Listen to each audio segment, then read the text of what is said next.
Hello again. Some old man taking you out to the front of the house. Today I'm doing a little bit of yard work. This happens all the time, but this is the first time I think I've shown you. So we'll go ahead and knock down some tree branches, mow the lawn, and do a little weeding in some of the garden beds. Follow along as I go ahead and show you part of my daily life for the weekend.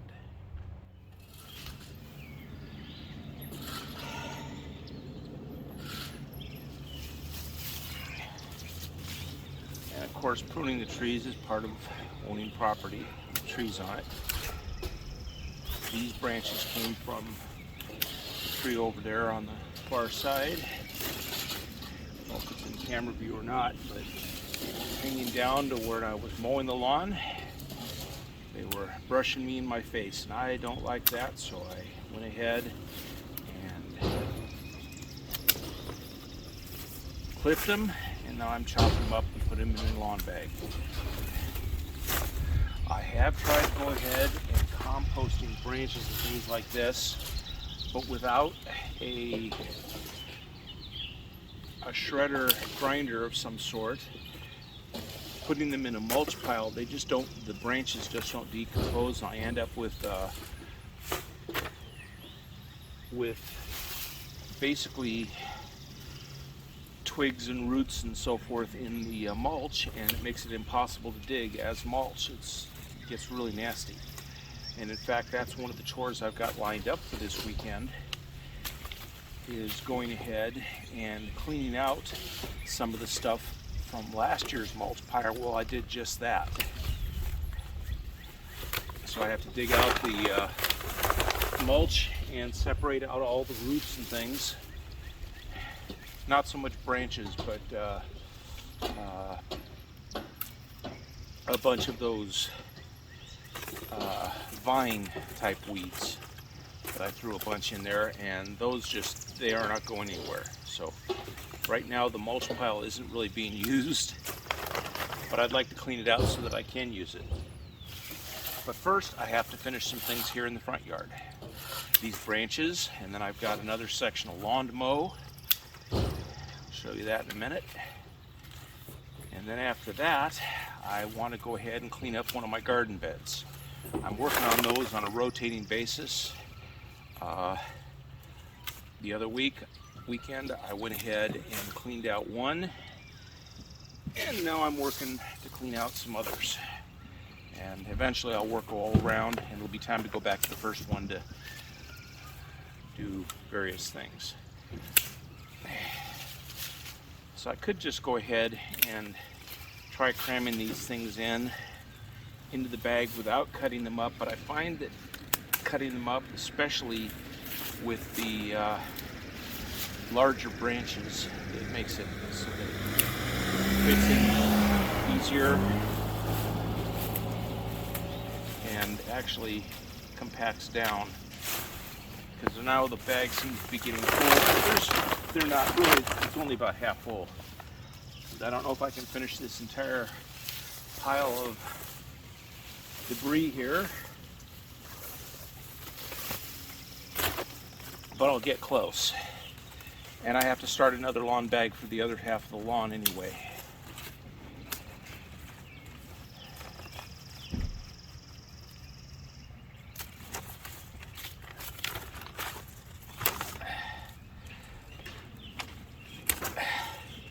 Now on these garden clippers, these are Felcos.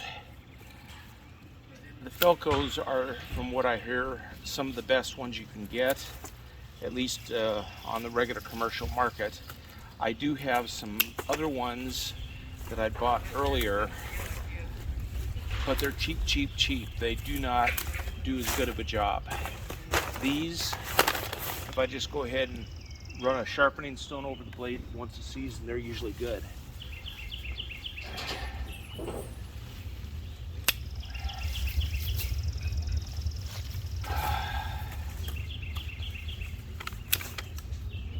Give me a lot better leverage than the other ones do too. The other ones are just like junk.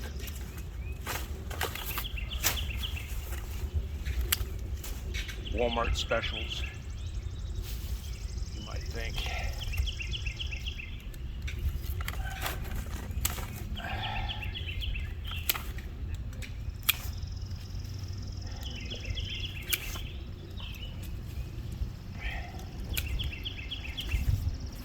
See, that's the thing is, when I get to the retirement age, if and when, in the next 8 or 10 years, whatever the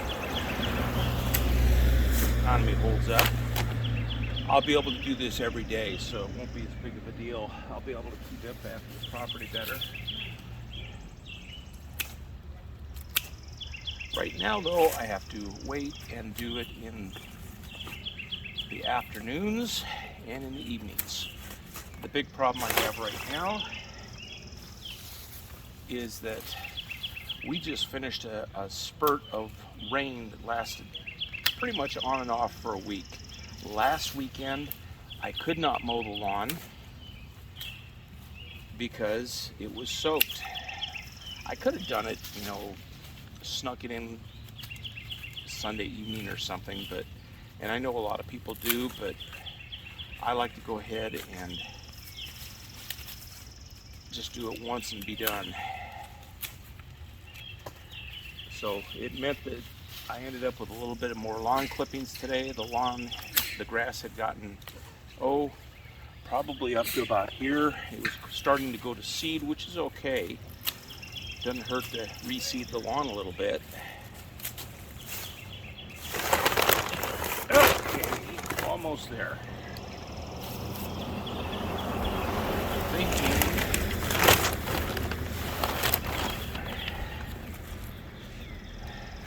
I have to get that another bag out.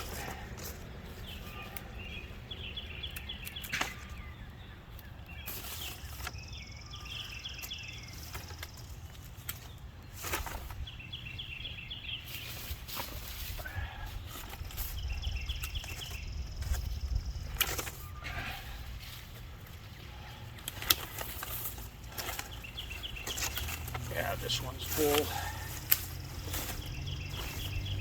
Don't like to get them too full because then you can't close them. And the reason I was working right here is because after I close it up, it just moves over a couple feet in the gutter and it'll be ready for the pickup on Thursday. Which means it sits here for 5 days. I don't mind. Let me go back and go get another bag.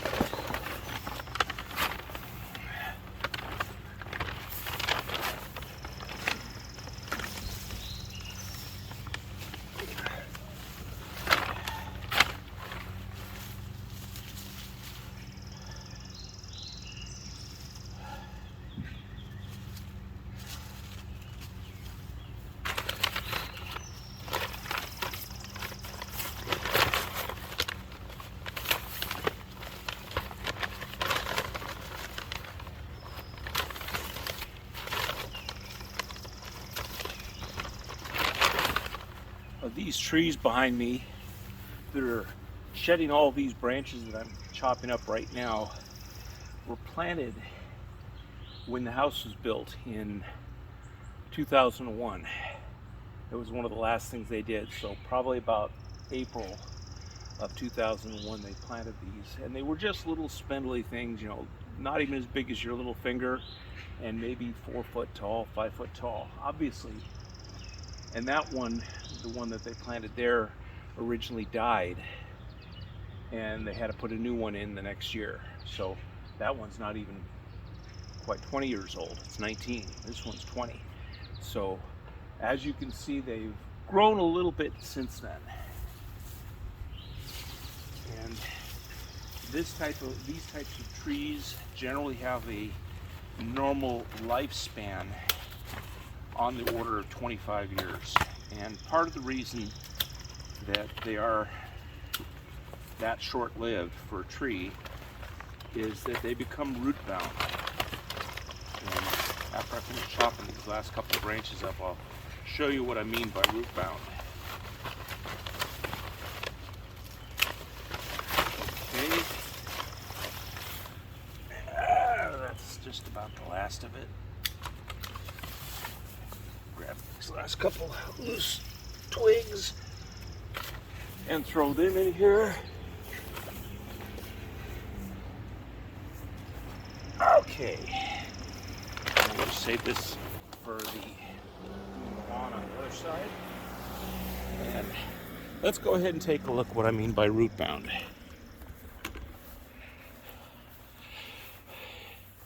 Let's look at this one. This is the 20-year-old tree.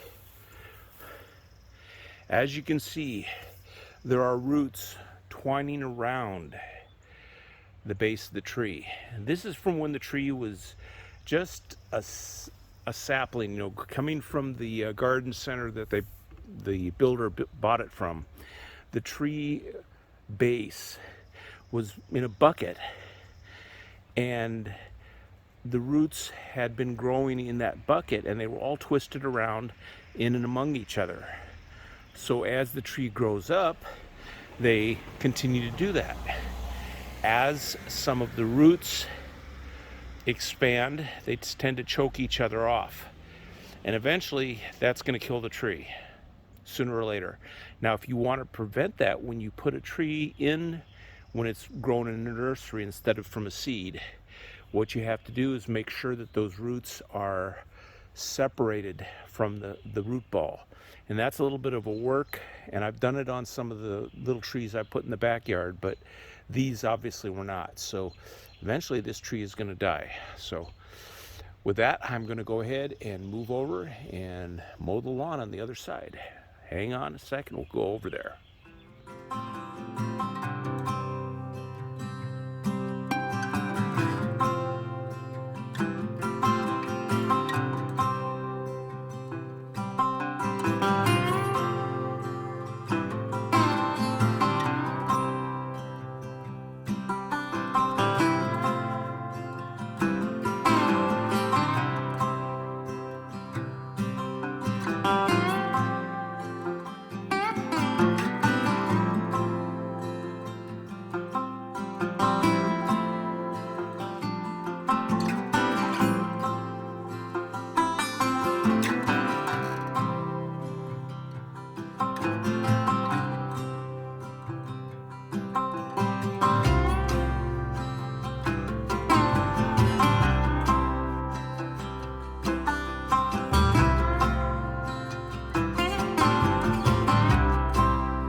That's it. We'll go ahead, and I still got some trimming to do on this particular tree because it's starting to get some branches down where I don't like them, as well as some of the suckers down at the bottom. I'll clean those up, and then I've got one more chore out in the backyard, and that is weeding this bed. Those bushes there are Hanson's bush cherries, and they have been productive in the past. I expect that they will be again this year. I need to do a little bit of pruning though, as well as cleaning up some of the weeds and so forth in the base. So I'm going to shut the camera off now. I may film a little bit when I'm weeding, but for right now I got to do a little cleanup and putting the lawnmower away and all that good stuff. So some old man holding off.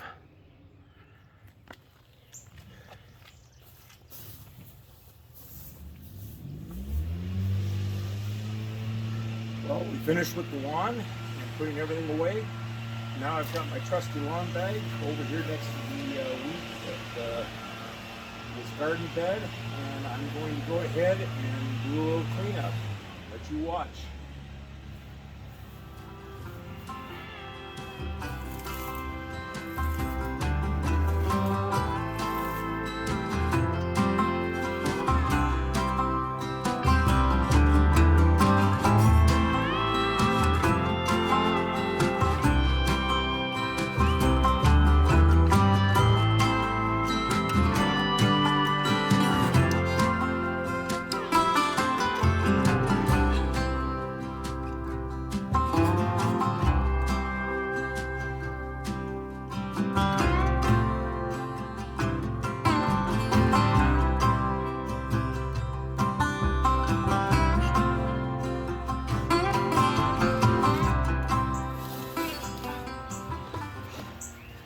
Most of the ground covering here is wild strawberry and clover.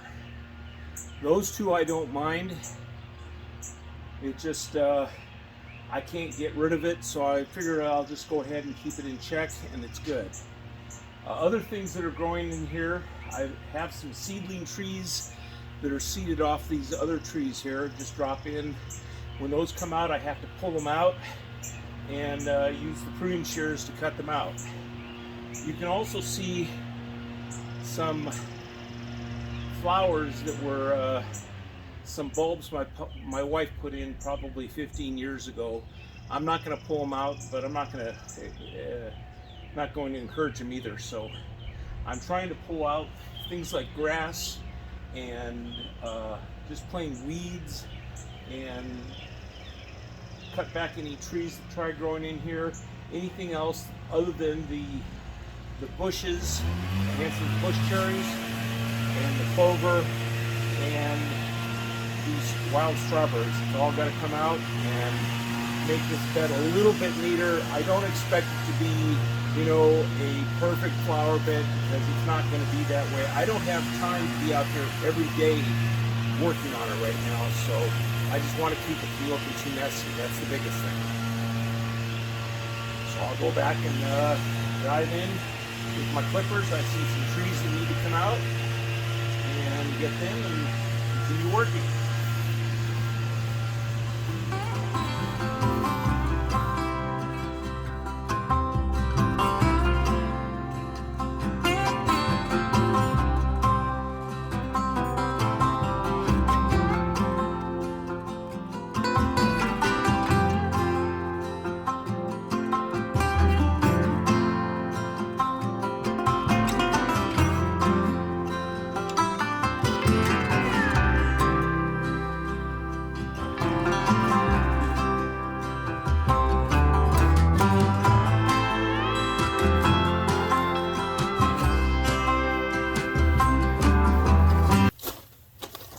And you can also see that I use the same kind of blocks, 4-inch tall, 12-inch wide castle wall, I think they call this particular kind, that I built these beds with, because originally it was all sloped up to the house.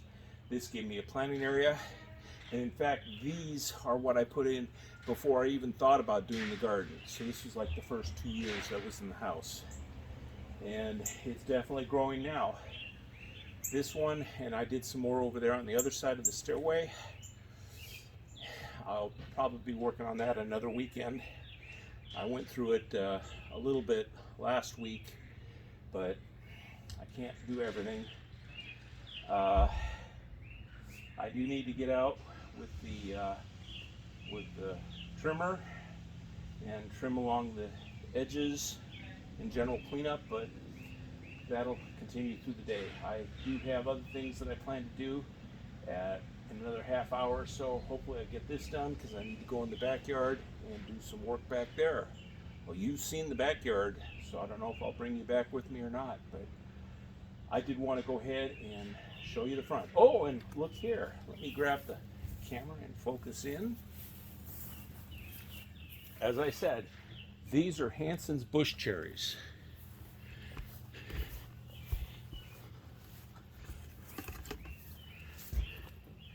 I don't know, yeah, you should be able to see them.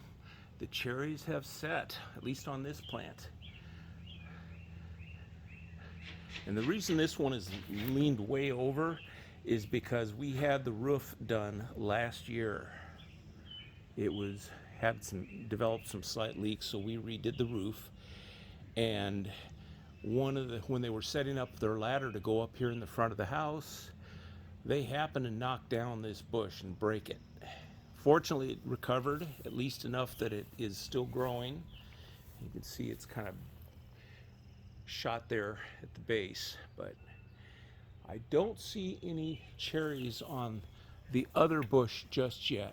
Doesn't mean that there's not some. I see blooms, so I'm presuming that there will be some blossom. With the blossoms, there'll probably be some cherries at some point. But this tree is just kind of, or bush is just kind of getting along. And we'll see if we get any cherries. I have gotten cherries off both of these in the past, but we will see. And let me focus in here a little bit.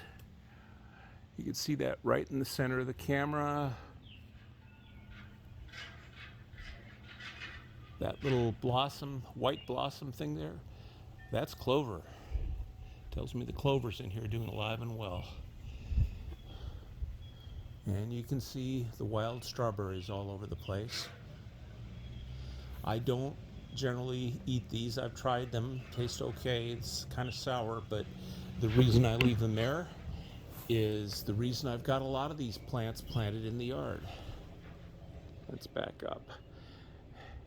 I don't expect to need them, but if we ever have an economic downturn, which is looking more and more likely every day, guess what? I've got at least some food. And if I ever have to replace the big trees in the front yard, which as I mentioned earlier in this recording, is not impossible because they get root bound, I will be replacing them with some sort of fruit tree, which was not an option when we bought the house. Well, that's all I've got for today. I will continue working here, but I'm not going to bore you with the details. So this is some old man asking you to go ahead and push the like button, comment, tell me what you think of the yard. Go ahead and subscribe if you're not already, and we'll see you next time. Some old man signing off.